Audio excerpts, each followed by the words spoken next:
Kadang bila kita buat konten ni, nama naik. Kadang bila kita di atas, kita dah rasa macam kita dah kuasai algoritma tu. Faham tak? Kita dah rasa okay, aku tahu dah konten ni pergi, konten ni tak pergi. Itu yang pertama. Kita akan rasa macam I'm the best lah dalam bidang ni. Faham tak? Dan once perasaan tu sampai, Allah akan tunjukkan you are the best because of you or because of me help you to become one of the best. Maksudnya kita akan terduduk dan terdiam macam, oh ya Allah, aku tak ada apa-apa rupanya. Sebab aku pernah rasa fasa yang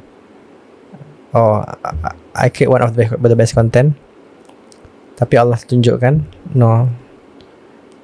Kenapa bila saya sedar, first bila saya jatuh dan bila saya try nak bangkit balik, semua content yang saya try buat tak jadi. Jatuh tu sebab apa? Maksudnya views tak ada? Views tak macam sebelum ni lah. Itu ibaratnya jatuh lah.